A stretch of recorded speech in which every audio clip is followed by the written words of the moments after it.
This episode, we're talking Obama and climate change. Trigger warning, Alex Jones.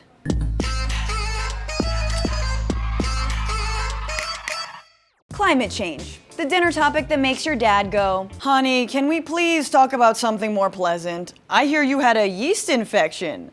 This summer, the climate crisis has gotten particularly hard to ignore. And not just because you bought SPF 100 and still got sunburned, which I think at this point we can call climate blushing, but because there's been unprecedented flooding in Baton Rouge, the first hurricane to hit Florida in 11 years, Arctic ice reaching new lows, and NASA recording that July 2016 was in fact the hottest month in recorded history. Which is coming off the back of 2009 was likely to rank in the top 10 warmest years since 1850. 2010 may become the warmest year on record. 2012 was the hottest year in the United States. Let me guess, we're due for a cold spell.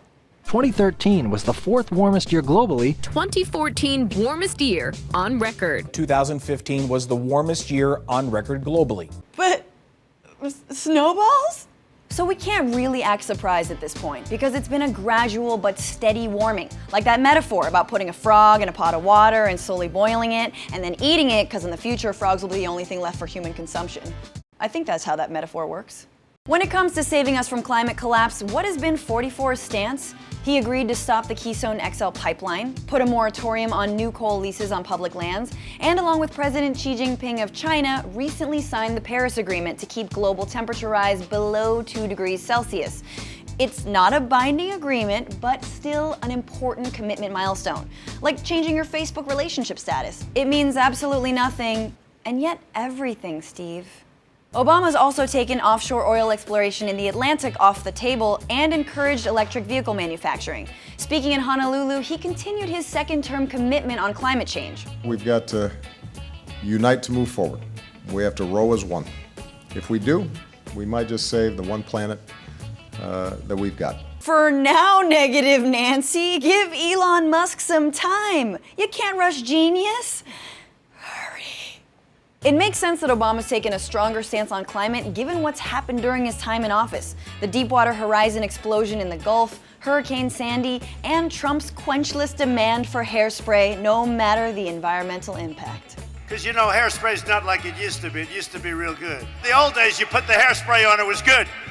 Today, you put the hairspray on, it's good for 12 minutes, right? Right, West Virginia coal miners, black lung, flat hair, we understand each other. But Obama's position on climate change has been a bit like taking 2 steps forward and 1 step back, like quitting smoking and then getting super into vaping. There's way fewer carcinogens. The administration has opened the Gulf back up to new drilling leases and has kept drilling the Arctic on the table, even though putting a rig there is about as safe as going out drinking with Ryan Lochte. It gets dicey. And Obama's been a pusher of natural gas. Now, natural sounds good, but it's more like a cherry Coke flavors natural. Listen, ammonia is found in nature, okay? Natural gas means fracking, which beyond contaminating groundwater and being linked to earthquakes, leaks a far greenhouseier gas, methane. Methane traps 34 times more heat than CO2. I don't have a joke for that. It's just fact. But there's also been an unprecedented amount of GOP resistance to Obama's climate policies. Maybe that's because the Republican Party is the only major political party on Earth that doesn't believe in climate change, or change in general. Most of the resistance has come from defensive lineman of progress and Senator Mitch McConnell.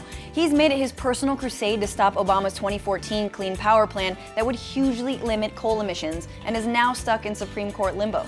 The problem is, so much of America still sings coal's praises. Literally. One musician actually campaigned to save the coal industry with McConnell after performing on America's Got Talent with this song. Coal keeps the lights on. My hometown keeps the food on the spoon in my youngin's mouth. Cars on a truck and a sundress on my baby girl. That's really sweet, but I'm pretty sure Pablo Escobar sang the same song about cocaine. Oh, the environment versus jobs, as needlessly pitted against one another as Brandy versus Monica in The Boy Is Mine. The boy isn't either of yours. The boy is the problem. Because guess what? We can have both, and Obama knows that. Green jobs are a thing happening now. 3 times as many people work in solar than coal, and experts say wind power is on track to make up a fifth of the US's electricity by 2030. I guess what I'm trying to say is,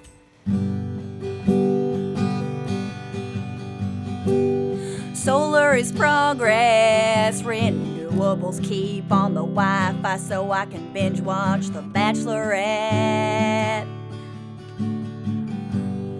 I love wind turbines, those spinny weird things that make me think aliens are flash mobbing in Kansas. Thanks, Obama. I really mean that. I'm not being ironic. And I'm sorry, Republicans are a bunch of backwoods a-holes. I wish they would fix the problems, cause climate change is scarier than ISIS, and I don't want my baby eating frogs. Hoo-wee! Rocking's hard, but subscribing, that's easy.